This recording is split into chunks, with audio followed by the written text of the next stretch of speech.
Branches loom out of the darkness as I run, scraping my face and seeming to reach for my eyes like clawing fingers. With my adrenaline amped up, my reflexes are heightened. I duck and dodge the leafless branches as I run. I don't dare look back, even though I know he's back there. Even if he's not directly behind me, he's coming. He knows this land better than I do. It's his land after all. So I keep running.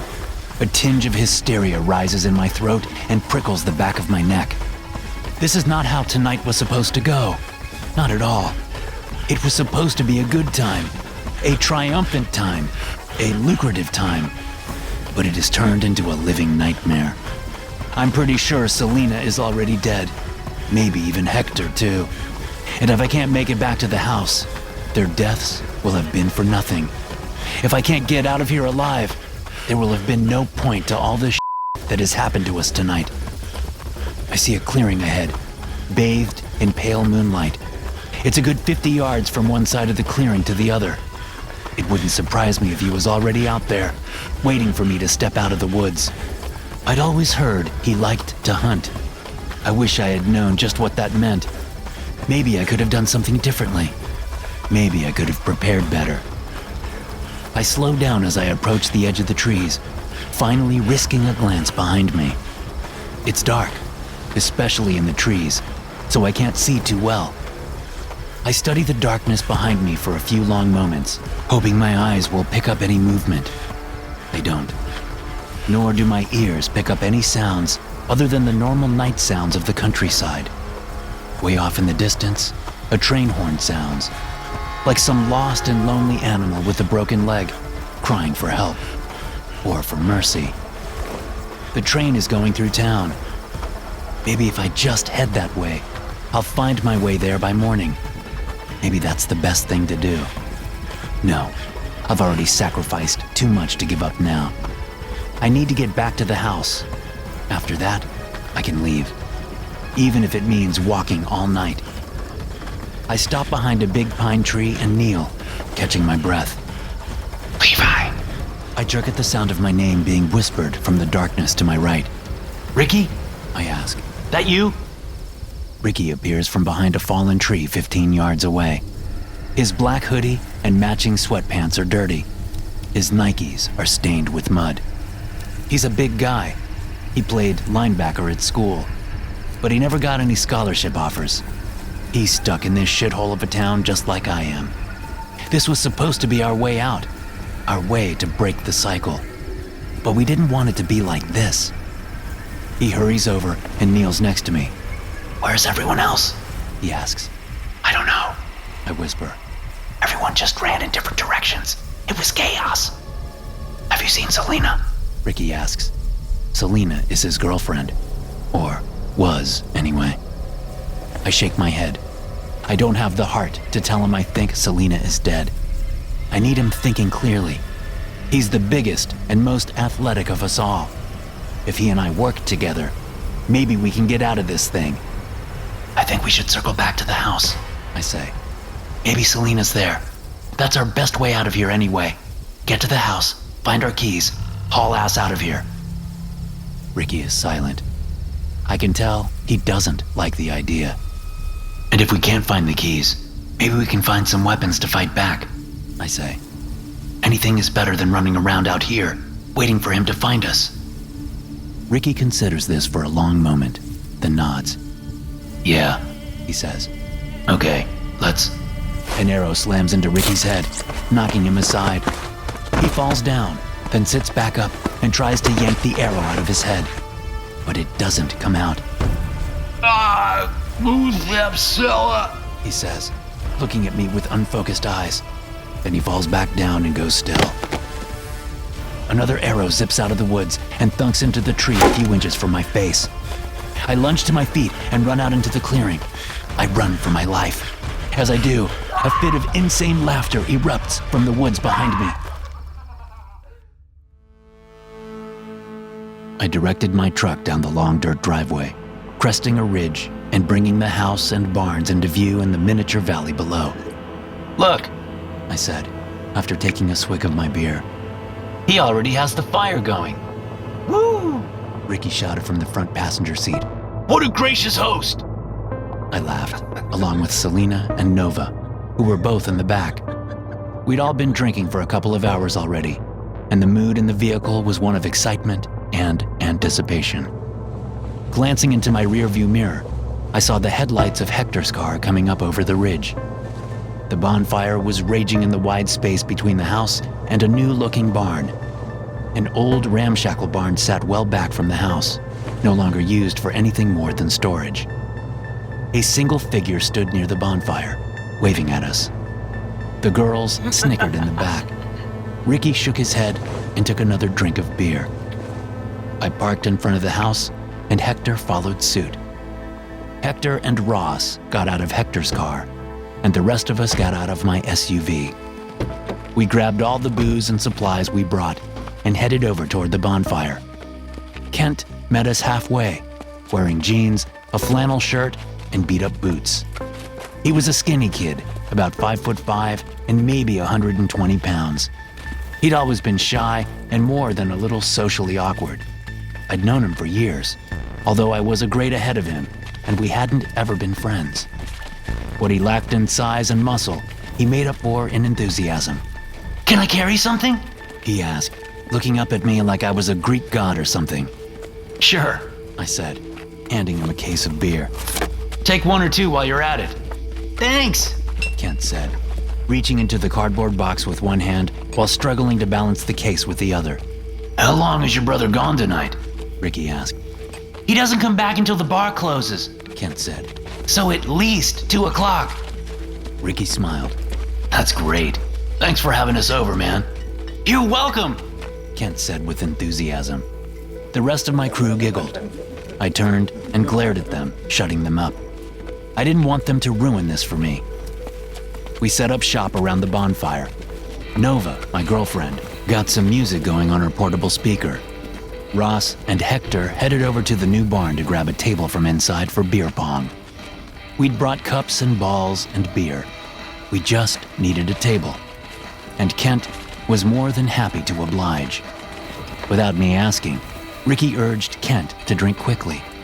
10 minutes after we'd arrived, Kent was already down one beer and getting loose. I checked my phone. It was just after 10:30. There was plenty of time. The night was just getting started. We played doubles and beer pong, teaming Selena up with Kent against me and Ricky. It was painfully obvious that Kent had a crush on Selena, and he was enjoying the attention. Plus, both Selena and Kent sucked at beer pong. Ricky and I, on the other hand, were damn good. So after 2 games of beer pong, Kent was all giggles and smiles. He was getting wasted. When I thought the time was right, I gave Hector the signal. He muttered something about heading off to take a piss, then disappeared into the darkness near the front of the house. This is going to work, I thought. It's actually going to work.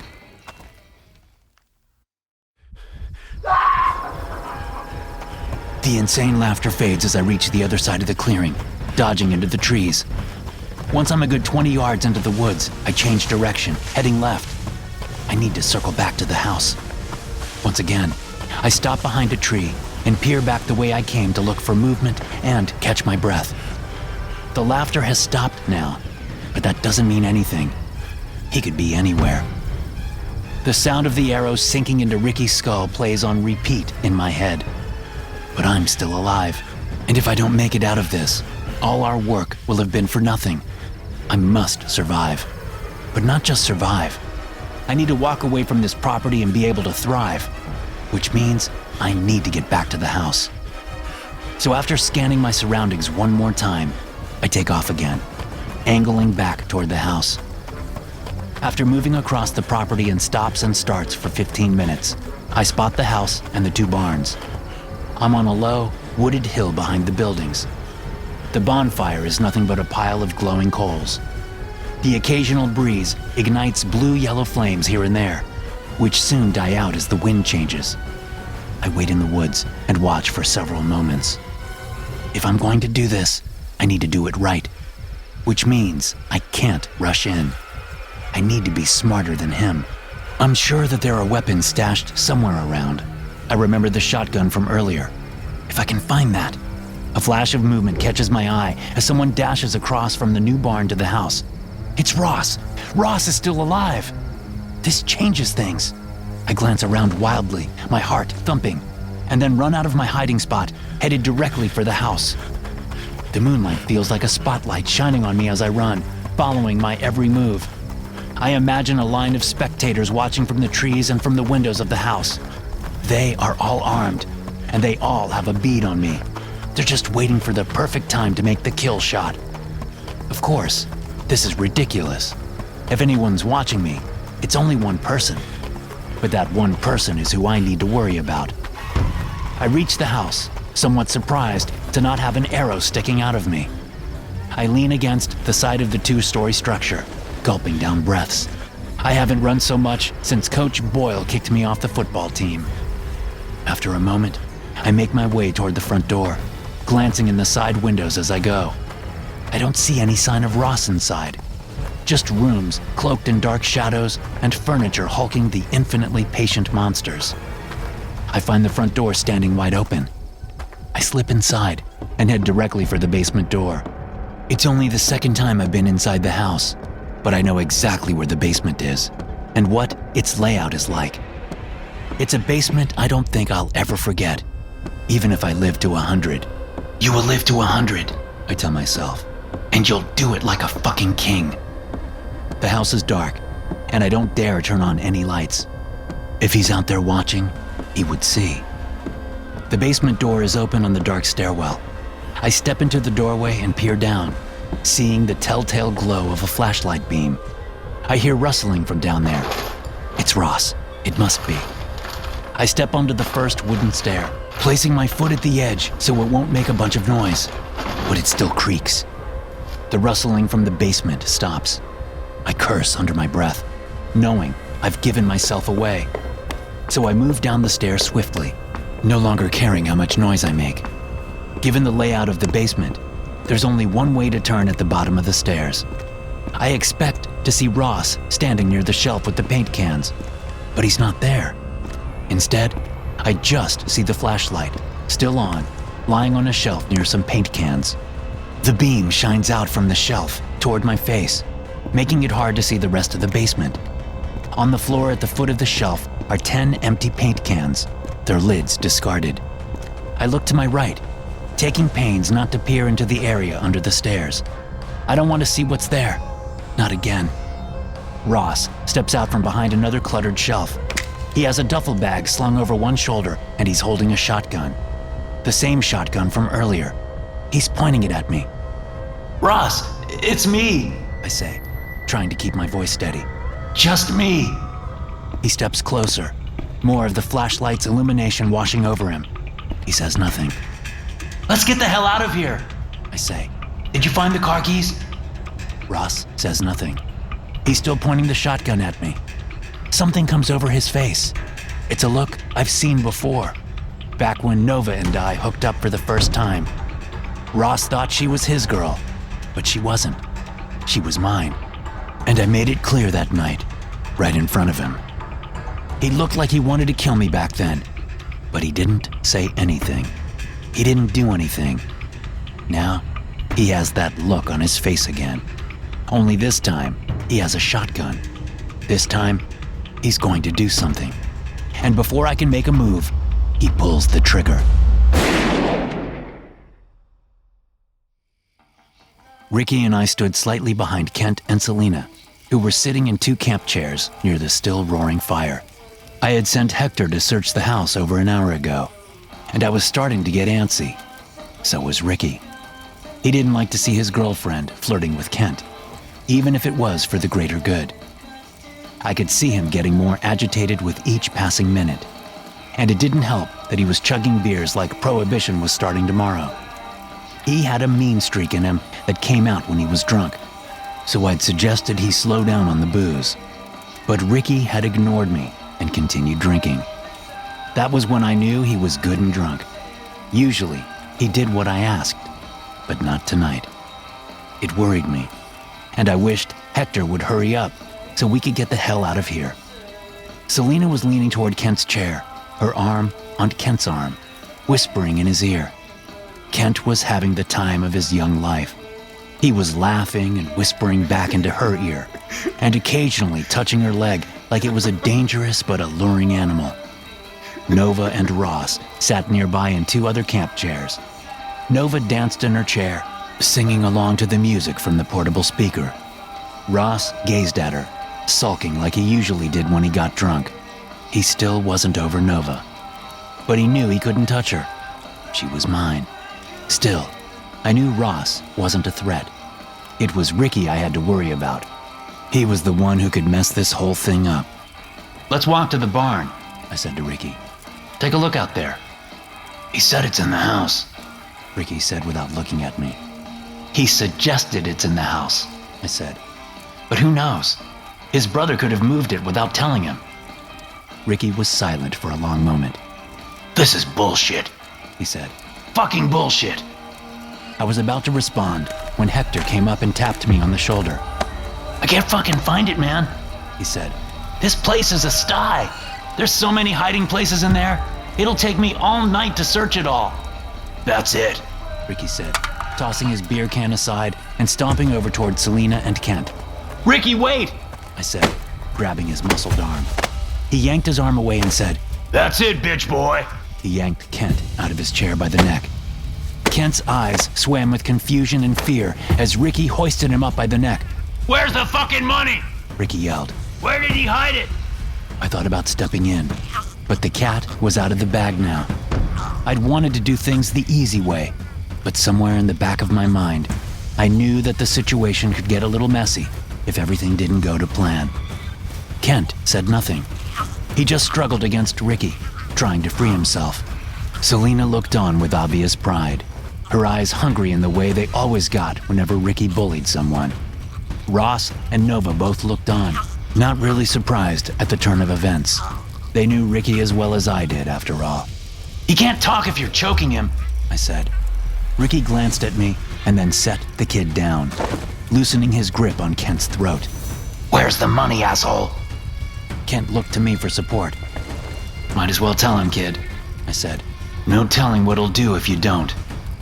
Tears welled in Kent's eyes, realizing the full extent of the betrayal. I would have felt sorry for him if there wasn't so much money on the line. "Where is it?" Ricky screamed. Kent pressed his lips together in an "I'm not telling" gesture. Ricky punched him in the stomach, causing Kent to cry out in pain as he doubled over. "Where is it?"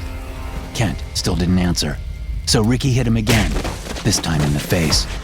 Kent went down, blood drained from his broken nose. He still said nothing. Ricky stepped over and slammed his heel down on Kent's left hand, grinding it into the ground. Kent screamed. "Okay, okay!" Kent cried. "It's in the basement. I'll show you." Ricky yanked him up, and we all followed them into the house. As we moved into the basement, I pulled my phone out and checked the time. It was almost midnight. We still had plenty of time left. My excitement ramped up as I saw all my dreams quickly becoming a reality. Kent's parents both had hefty life insurance policies, and word was, after they died in a car accident, Kent's older brother had taken the payouts out of the bank and stashed them in the house. He never trusted the banks. At least, that was the story around town. Months ago, after I'd heard this story, I decided to put my crew on it. The first step was to befriend Kent and see if we could find out if there was any truth to the stories. And we soon found out that there was some truth to them. Now, here we were, heading to the basement to get the cash. Kent turned the basement lights on and pointed to the first shelf nearest the stairs. "The paint cans," he said. "Some of them are empty. The cash is in them." Ricky shoved Kent away from the shelf in the stairs. "Stay there," he commanded. Kent stayed put. Ricky and Hector stepped up and started going through the paint cans, shaking them to see which ones contained paint and which ones contained money. I heard the dry, papery rattle of money shifting when Ricky picked up his second can. I smiled. After a few minutes, Ricky and Hector had the cash cans on the floor. The rest of us looked on like kids on Christmas morning. "You got a flathead screwdriver down here?" Ricky asked Kent. The kid nodded. blood still dripping off his chin from his nose. "Well, bring it here," Ricky said. Kent turned and moped deeper into the basement. "How much did you say was supposed to be here, babe?" Nova asked, although I'd told her about 100 times already. She just liked to hear me say it. "Over $1 million, I said. The words hung in the air for several long moments as we all stared at the paint cans. Kent returned with a flathead screwdriver in one hand. He stepped close to Ricky as if he was going to hand the tool to him. Instead, he lunged at Ricky, jabbing at his face with the screwdriver. Ricky jerked his head away, but not quick enough. The screwdriver scraped across his cheek, narrowly missing his eye. "Motherfucker!" Ricky screamed, snatching the screwdriver away with ease and then stabbing Kent in the neck with it. It was a quick stab, in and out. The whole room went still and quiet as we stared at Kent. His eyes went wide, and for a moment, nothing came out of the ragged hole in his neck, just to the right of his windpipe. Then blood spewed out of the wound. Kent put his hands to his neck, fingers fluttering and shaking as he tried to feel how bad it was. He stumbled back, gurgling and choking as the blood kept coming. He tripped over a coffee can filled with various screws and landed under the stairs as the screws spilled out of the overturned can. The five of us watched him in silence as he writhed and bled and choked and gurgled. Then he stopped moving. "Jesus fucking Christ!" Nova said. "You killed him!" "He tried to kill me first," Ricky said. But as he spoke, he was already kneeling to open the paint cans with the screwdriver. I swallowed, my throat thick as I stared at Kent. This wasn't supposed to happen, I told myself. I didn't want anyone to get hurt. "This is fucked," Hector said. "This isn't happening. What the fuck?" "Look at this," Ricky said. He had popped the first paint can open and pulled out a stack of $100 bills. It had a band around it that said $10,000. Then he pulled 3 more out of the can. All our attention was now on the money. None of us were looking at Kent anymore. Then there was a creak from the stairwell and footsteps. We all turned toward the stairs to see Kent's older brother, a small but rough-looking late 20s man named Marvin. He walked down casually with a pump-action shotgun in his hands, which he pointed at us. He stopped at the bottom of the stairs. "Where the fuck is my brother?" he asked. I flinch as Ross pulls the trigger, expecting to be blown apart. But the shotgun clicks empty. In the gloomy basement, Ross looks down at the weapon in surprise. He racks the slide and pulls the trigger again. I snap out of it and charge Ross. I kicked loose screws on the floor, screws that spilled out of the large coffee can when Kent tripped over it earlier in the night, moments before he died. Ross brings the gun up crosswise as I reach him, but my momentum is too much. I'm bigger and stronger than he is. I shove the gun into his face, cracking him in the teeth. Then I rip it out of his hands and wield it like a bat, hitting him in the knee with it. Ross screams and falls to the floor, rolling on his side and gripping his knee. I toss the empty shotgun aside and go to yank the duffel bag containing the cash from around his arm. But Ross fights me, refusing to let go of the money. Grabbing him by the collar of his jacket, I dragged him a few feet over to the screws that spilled out of the coffee can. Then I stand up and stomp his face into the screws on the concrete floor. He screams louder but still refuses to let go of the bag. So I stomp him again and again, grinding his face into the screws. Finally, I reach down and yank the duffel bag away. Ross's scream fades to a ragged breath as he flips onto his back, his face a horrid mess of torn flesh and embedded metal. I spit on him and turn to find the shotgun. I might need it. The 5 of us crouched in a storage area under the floorboards of the old barn. It was a cramped little room, the walls and floor made of hard-packed dirt.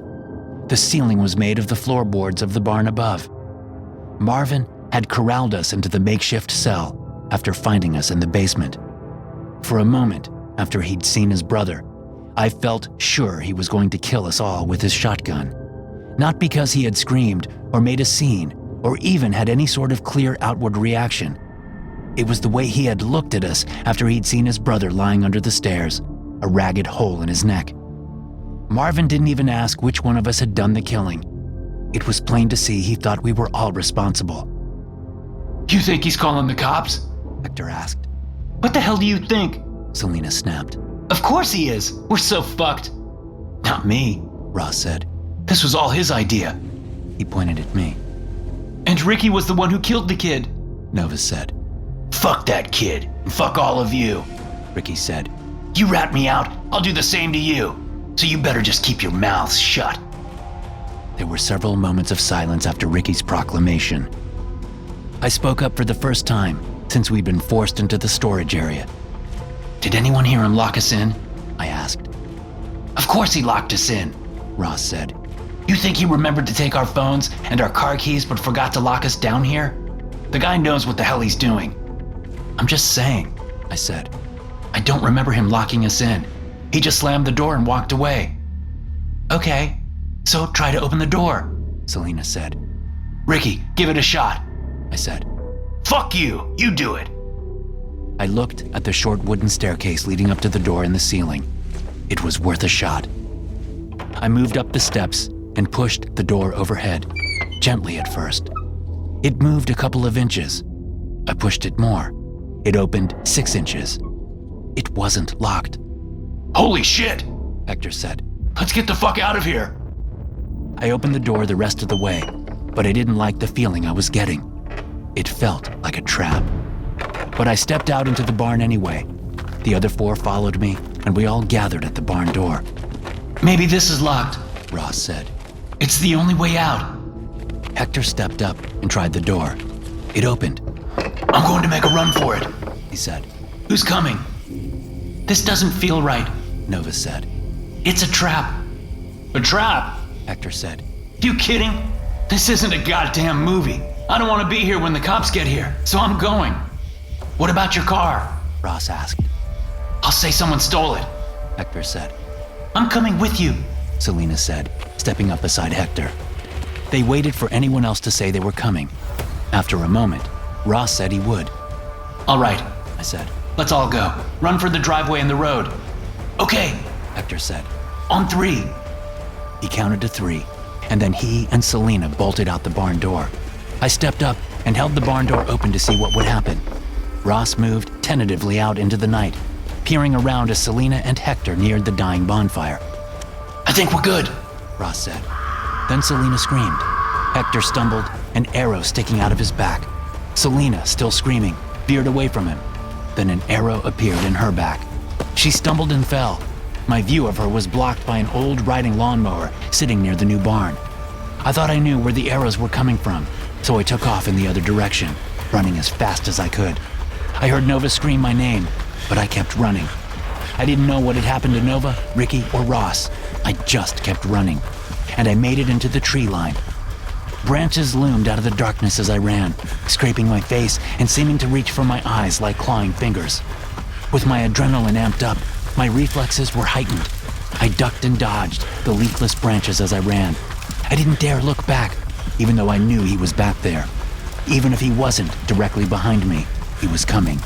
He knew the land better than me. It was his land, after all. So I kept running, a tinge of hysteria rising in my throat and prickling the back of my neck.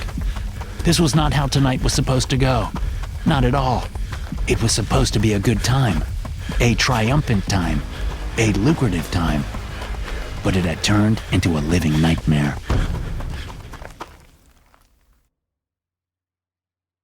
With a duffel bag in one hand, I move over away from Ross and find the shotgun, taking it with me as I run upstairs. It doesn't take me long to find a box of shotgun shells in one of the second-floor bedrooms.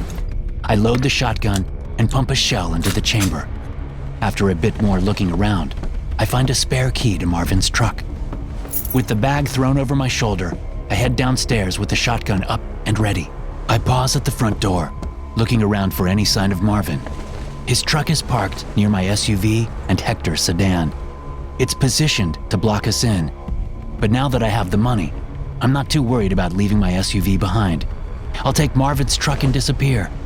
When it looks like the coast is clear, I creep out of the house and head toward the truck. As I'm approaching it, a figure pops up from the truck bed. I raise the shotgun, my finger on the trigger, ready to fire. But just before pulling the trigger, I realize it's Nova. Babe! She gasps. I'm so glad you're alive. Where is everyone else? Jesus, I almost shot you. I say. We need to go. Get in the truck. Is that the money? She asks, looking at the duffel bag with wide, hungry eyes. Get in the truck. I say. Let's get out of here. She jumps out of the truck bed and gets into the passenger seat of Marvin's truck. I get in the driver's seat, setting the money and the shotgun on the bench seat between us. I fire the truck up and put it in reverse so I can get the thing turned around. Nova moves quickly, grabbing the shotgun before I realize what's happening. She levels it at me and says, Put it in park. I turn to her. Babe? What are you doing? Put it in park, she says again, her tone icy. Now. I do what she says. Are you kidding me? You're really doing this? You were just about to leave without me, she says. So you could keep all the money for yourself. I thought you were dead. I say. I thought Marvin killed you like he killed everyone else. Leave the engine on and step out of the truck, Levi, she says. No, I'm not getting out of the fucking truck. Shoot me if you have to. She slips her finger into the trigger guard. Her eyes are still hard, like icy concrete on a moonless night. Okay, I say, thinking she might actually do it. Fine. I reach down with my left hand to open the door. Then I shoot my right hand up and grab for the shotgun, hoping to yank it away from her. She pulls the trigger. The sound is deafening in the truck cab, but the pain in my ears is nothing to the searing, sickening agony in my right hand and shoulder. Thinking only of getting away from the gun, I open the driver's side door and spill out onto the ground. My breath doesn't seem to want to come. I look at my right arm to a swell of panic rising in my throat. It's no longer recognizable as a right arm. My hand has been blown in half, and the flesh of the back of my upper arm is a mess of blood and bone. The window immediately behind the driver's seat is shattered, a bloody hole blown in it from the shotgun blast. Using my left arm, I pull myself away from the truck until I'm between my SUV and Hector's sedan. The energy goes out of me. I watch as Nova gets into the driver's seat of the truck, shuts the door, and puts it in reverse. She rolls the window down and looks out at me, pity in her eyes now. Just as she opens her mouth to say something, her head jerks back as an arrow appears where her left eye was just a moment ago. She falls back into the cab and out of my view. A moment later, the truck starts backing up slowly, as if Nova's foot has come off the brake. Crunching footsteps come up behind me. Marvin passes me between the two vehicles, holding a compound bow and carrying a quiver of arrows on his back. He glances at me dispassionately as he passes. Soon, I hear the sound of the truck door opening, followed by a thunk that must be Nova's body hitting the ground. Then the truck's engine shuts off. Marvin steps back between the two vehicles. He has his shotgun in his hand. He points the weapon at my face. Shouldn't have fucked with my brother, he says. Thanks for listening. If you enjoy these stories, be sure to subscribe to the podcast and check out some more of my episodes here.